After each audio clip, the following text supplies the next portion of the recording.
আমি শুরু করব জগন্নাথবাবু আপনাকে দিয়ে। প্রত্যেক মুহূর্তে বিএসএফ কে কাঠগড়ায় তোলার চেষ্টা, বিএসএফ টানা এক নাগারে কাজ করে যাচ্ছে। রাজ্য পুলিশ করেটা কি? রোজ রোজ একটা করে মেল আসে, মেল চেক করে বসে বসে কখন কোথায় কে আইডি আরডিএস বিস্ফোরণ ঘটাবে, আমরা সময় নষ্ট করব, খবর হবে, তারা বসে বসে মেল চেক করে। যে মেলগুলো লাঞ্চ আওয়ারে গিয়ে চেক করে সরকারি আধিকারিকরা। মমতা বন্দ্যোপাধ্যায়ের পাড়ায় অবৈধ বাংলাদেশে বসে থাকে মমতা বন্দ্যোপাধ্যায় জানেন না। কাকদ্বীপে বাংলাদেশিতে ভরে গিয়েছে, রোহিঙ্গাতে ভরে গিয়েছে, মন্টুরাম পাখিরা বিধায়ক জানেন, মমতা বন্দ্যোপাধ্যায় জানেন না। এই রাজ্যের পুলিশ করেটা কি? বিএসএফ তো কাজ করছে, রাজ্য পুলিশ কি করে? দেখুন, বিএসএফ কাজ করছে এবং বিএসএফ কাজ করবে, এবং রাজ্য পুলিশের যা কাজ, রাজ্য পুলিশের কাজ বিএসএফের কাজে অসহযোগিতা করা, সেই কাজই তারা করছে। সাম্প্রতিক দুটি ঘটনার উদাহরণ দিই। পুশব্যাকের কথা আপনারা শুনেছেন, যে মেঘালয়ের বর্ডার উত্তর পূর্বাঞ্চলের রাজ্যগুলি দিয়ে বিএসএফ পুশব্যাক করছে সারা ভারতবর্ষের বিভিন্ন রাজ্যে যে বাংলাদেশি ধরা পড়ছে তাদের নিয়ে। আপনাদের জানিয়ে রাখি যে এপ্রিল মাসেও এই বাংলাদেশ সীমান্ত দিয়ে, পশ্চিমবঙ্গের সীমান্ত দিয়ে বিএসএফ 48 জনকে পুশব্যাক করেছে এবং মে মাসে 202 জনকে পুশব্যাক করেছে। কিন্তু এখন তো নিতে চাইছে না বিজেপি। তার মধ্যে গতকালের যে ঘটনাটি ঘটেছে আপনারা দেখেছেন, যে যখন পুশব্যাক করছে, পুশব্যাক করার সময় বিজেপি কিভাবে বাধা দিয়েছে। মানে বাংলাদেশ নিজেদের আমার মনে পড়ছে, আমার সুযোগ হলে পাশে ছবিটা চালাতে বলবো, পাকিস্তানের ক্ষেত্রে একই জিনিস হয়েছে, আপনার মনে থাকবে। যখন পাকিস্তানের অবৈধ নাগরিকদের ফেরত পাঠানো হচ্ছিল, ইনফ্যাক্ট সবাইকেই ফেরত পাঠানো হচ্ছিল, পাকিস্তানে ওয়াঘা বর্ডার বন্ধ করে দিয়েছিল। আজকে দেখলাম বাংলাদেশ নিজের দেশের নাগরিক যারা অবৈধ অনুপ্রবেশকারী ঢুকে বসে আছে আমাদের দেশে, তাদেরকে সে দেশ ফেরত নিচ্ছে না, বিজেপি ফেরত নিচ্ছে না। বিজেপি ফেরত নিক বা না নিক, বিএসএফ তাদের কাজ করে চলেছে।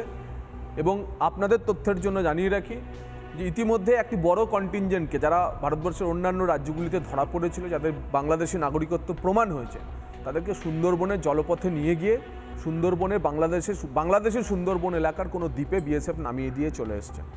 এবং এই যে আসা যাওয়া চলছে, এই আসা যাওয়ার ক্ষেত্রে সবচেয়ে বড় উদাহরণ, এবং তার সঙ্গে কাকতালীয়ভাবে মন্টুরাম পাখিরার উদাহরণটাও আপনারা দেখুন, যে অভিযোগ তিনি তুলেছেন। 5ই আগস্ট বাংলাদেশের ওই ঘটনা, বাংলাদেশের বিদ্রোহ, সরকার বদল, এবং তারপর থেকে নভেম্বর পর্যন্ত ভারতবর্ষে অন্ততপক্ষে 1,500 বাংলাদেশি বিএসএফ ধরেছিল। এবং এদের অধিকাংশই হচ্ছে সুন্দরবনের যে নদীপথ, তারা সেই পথ দিয়ে আসছিল।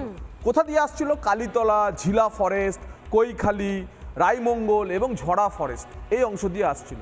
তাদের অধিকাংশকে ফেরত পাঠানো অথবা রাজ্য পুলিশের হাতে তুলে দেওয়া হয়েছিল। যাদের ফেরত পাঠাতে পেরেছিল বিএসএফ, তারা ফেরত গেছে, কিন্তু যারা রাজ্য পুলিশের হাতে মিলিয়ে গেছে তারা কোথায় গেছে তাদের কোনো হদিশ নেই। এবং আমরা পরবর্তীকালে কি দেখলাম?